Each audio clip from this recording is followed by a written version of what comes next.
Is your Labrador starting to play quite roughly and you're not really sure what to do about it? Well, don't worry, we've got the video for you.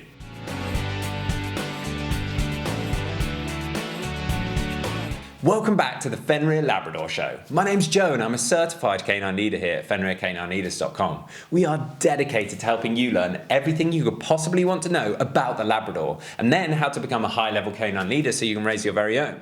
So if you're new here, don't forget to subscribe and turn on that notification bell so you never miss a future upload. The Labrador is a wonderful breed and very trainable. If they are starting to play rough though, that is something you definitely want to sort out. So today we're going to be tuning into a webinar that canine behaviorist and founder of FenrirCanineLeaders.com, Will, has recorded all about dogs that are playing rough and how to deal with that situation. So over to you, Will. So here we've got a quick fire webinar for my thoughts and opinions on rough playing with dogs, rough housing, dogs playing rough with each other, dogs playing rough with humans. Just what are my kind of theories, thoughts and principles on these kind of issues, whether you're looking at working in the profession like myself as a canine behaviourist or a dog trainer, or maybe you're just an inquisitive owner and you really want to understand from a little bit of a higher level perspective of what these kind of behaviours mean, how you should think about them. Now, when it comes to dog ownership as a whole, it's one of those things that has so many different thoughts, opinions and theories on this topic, and ultimately and unfortunately, as kind of human nature is, we often break away into teams and then those teams just spend all time arguing with each other and getting absolutely nowhere. How I look at that as a overarching macro level of canine ownership is that for me, in my opinion, there is some non-negotiables when it comes to canine ownership. After those non-negotiables, we then have negotiables, things that are subjective to each different owner. Now, for me, a non-negotiable is that you absolutely must provide your dog, regardless of its breed, age, your lifestyle, your family, you must provide it with excellent leadership. Once you provide that dog with excellent leadership, you build a wonderful relationship. When you have that wonderful relationship, you can then communicate impeccably with your dog, not only the things that you do want, but also the behaviours that you don't want to see. For me, that's non-negotiable. In terms of the communication non-negotiables, I think that we should make sure that we offer our dogs a wonderful sit, stay, heel, recall. That for me keeps the dog safe from itself and safe from others around it. If we can teach those things a dog, that for me is a non-negotiable. I also think that there's some non-negotiables around manners in terms of a dog shouldn't jump up humans. I think that that can cause significant concern. It makes it miserable for certain people. I personally think that behaviours like that are non-negotiable. Things like resource guarding should be addressed, non-negotiable. Obviously, reactivity towards humans or dogs, with the only caveat being around kind of working dogs or in personal protection roles. You can have that discussion, but when we talk about just companion ownership for the everyday owner, for me, those things are non-negotiable. Now, kind of everything else sits in that kind of subjective level. For you might never want to have your dog inside the house. Some people have the dog sleep on the bed with them. Instead of arguing of which is right or wrong, for me, if all of those non-negotiable areas are in place, that's simply a subjective opinion on the owner's part. Hey guys, very quickly, I just wanted to ask, are you following us over on Instagram? If you're not, there's two accounts I would love for you to check out. The first one is our brand account, at Fenrir Canine Leaders, where you can see more about our industry-leading products that we create. If you're interested in following me personally, that's at I am Will Atherton, where you can see behind the scenes of me working with some of the most extreme behaviour cases in the world and what it takes to run these kind of YouTube channels. And maybe if you just want to be able to come over and chat with me, that's the place for you. So there'll be links down in the description box for both of our Instagram pages. I'd love for you to come and check them out, and hopefully we'll chat over there.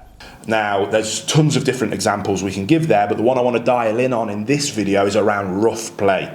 Now, again, like humans are different, dogs are different. Some dogs love to rough house and rough play. Some dogs don't like it, and it's just not fun or enjoyable for them. Rough play can go right, and it can be a wonderful relationship building tool with you and your dog, or with dogs in a pack. They'll often sometimes rough play if the non-negotiables are in place, and that's the point I want to take away from this mini webinar. I love rough housing with my dogs. I absolutely love it. My wife hates it. She doesn't like to do it. Her subjective idea of living with a dog is to have a dog that's calm, quiet, and in the evening when our boys have gone to bed and she wants to relax, She'll welcome a dog up onto a sofa and she'll have a cuddle with it. Her subjectively, that is fine. And I have no issue with that whatsoever, because all the dogs that live in our house or with us have those non-negotiable fundamentals in place, which then allows us these subjective things. When it comes to rough play, I love rough playing with dogs. Big, powerful, mastiff dogs they're just fun to roughhouse with, roll around on the floor with them, have a bit of fun with them. If you've got those non-negotiable areas in play, you can instantly make the decision to turn it off and say enough is enough and that it's done.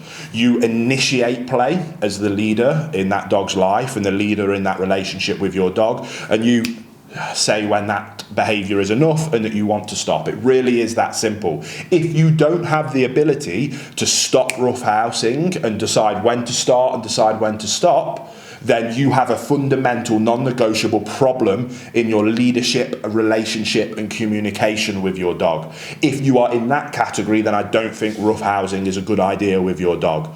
You also need to be able to have that relationship between multiple dogs. So I'll often let my dogs play, and I'll let them play quite rough, and sometimes they become quite vocal with each other. But if I see that one dog is playing a little bit too roughly, or with a dog that isn't really enjoying it, and that dog is looking up to me for guidance and direction, displaying that it doesn't want this to happen, but because of the relationship, I am going to take ownership of that situation and tell the other dog that enough is enough and to leave it alone. I have control in those situations because of the leadership, relationship and communication that is fundamental and non-negotiable when it comes to owning a dog or owning multiple dogs. So when it comes to roughhousing or rough play, do your non-negotiable fundamentals of leadership, relationship and communication, and then it's completely a subjective decision. What allows it to be subjective is because you have the ability to turn it on and you have the ability to turn it off. If you don't, then you shouldn't do it, because it can get you too far and people can get hurt. But if you have the ability to turn it on and off, you control it, you decide when enough is enough, and you can maintain that everybody involved is safe. If you don't want your children to roughhouse with the dogs, you have the ability to ensure that that never happens.